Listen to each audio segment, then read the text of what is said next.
Chapter 26, The Television Chocolate Room. The Tree family, together with Charlie and Grandpa Joe, stepped out of the elevator into a room so dazingly bright and dazingly white they screwed up their eyes and stopped walking. Mr. Wonka handed each of them a pair of dark glasses and said, "Put these on quick, and don't take them off in here. Whatever you do, this light could blind you." As soon as Charlie had his dark glasses on, he was able to look around him in comfort. He saw a long, narrow room. The room was painted white all over. Even the floor was white, and there wasn't a speck of dust anywhere. From the ceiling, huge lamps hung down and bathed the room in a brilliant blue-white light. The room was completely bare except at the far ends.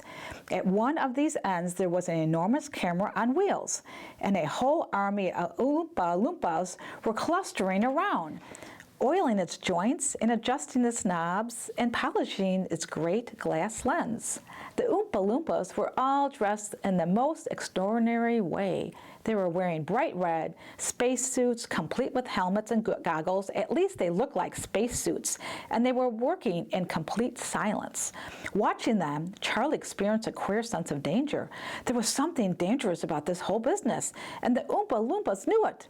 There was no chattering or singing among them here, and they moved about over the huge black camera slowly and carefully in their scarlet space suits.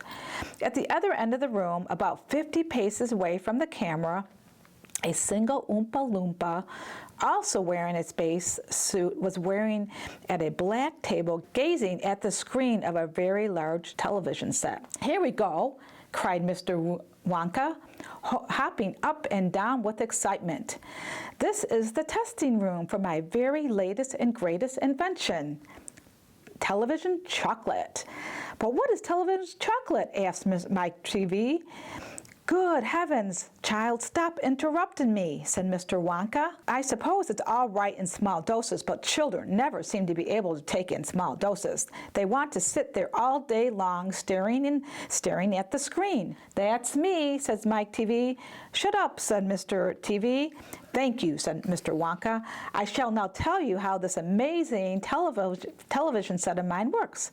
But first of all, do you know how ordinary television works? It's very simple. At one end, where the picture is being taken, you have a large movie camera, and you stop photographing something. Then, photographs are then split up into millions of tiny little pieces, which are so small that you can't see them. And these little pieces are shot out into the sky by electricity. In the sky, they go whizzing around all over the place until suddenly they hit the antenna on the roof of somebody's house.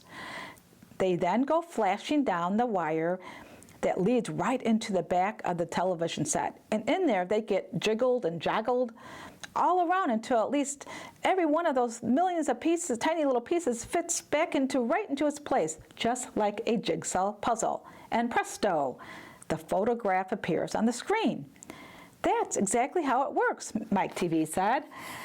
"I'm a little deaf in my ears," said Mr.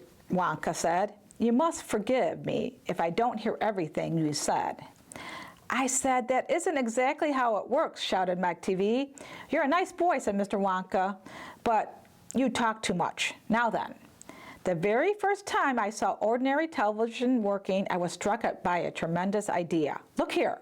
I shouted, if these people can break up a photograph into millions of pieces and send the pieces whizzing through the air and then put them together again at the other end, why can't I do the same thing with a bar of chocolate?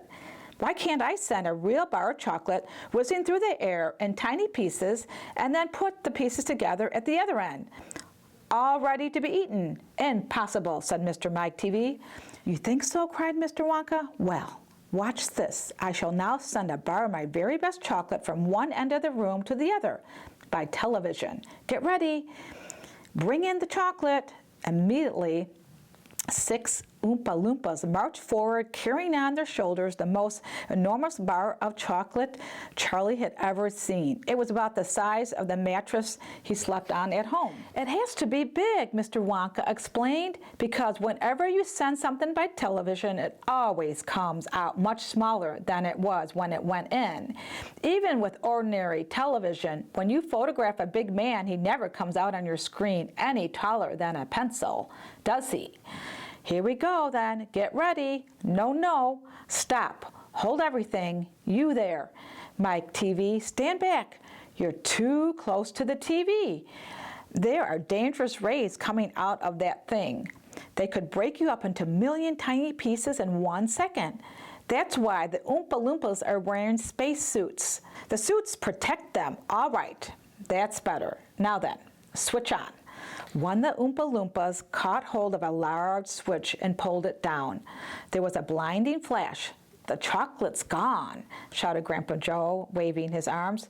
He was quite right. The whole enormous bar of chocolate had disappeared completely into the air. "It's on its way," cried Mr. Wonka. "It's now rushing through the air above our heads in a million tiny pieces. Quick, come over here." He dashed over to the other end of the room where the large television set was standing, and the others followed him. "Watch the screen," he cried. "Here it comes, look." The screen flickered and lit up.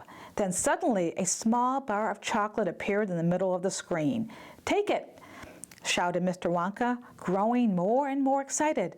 "How can you take it?" asked Mike, laughing. "It's just a picture on a television screen." "Charlie Bucket," cried Mr. Wonka. "You take it, reach out and grab it." Charlie put out his hand and touched the screen, and suddenly, miraculously, the bar of chocolate came away in his fingers. He was so surprised, he nearly dropped it. "Eat it," shouted Mr. Wonka. "Go on and eat it. It will be delicious. It's the same bar. It's going smaller on the journey, that's all." "It's absolutely fantastic," gasped Grandpa Joe. It's a miracle." "Just imagine," cried Mr. Wonka, "when I start using this across the country, you'll be sitting at home watching television, and suddenly a commercial will flash onto the screen, and a voice will say, 'Eat Wonka's chocolates. They're the best in the world.' If you don't believe us, try one for yourself now, and simply reach out and take one. How about that?" "Terrific," cried Grandpa Joe. "It will change the world."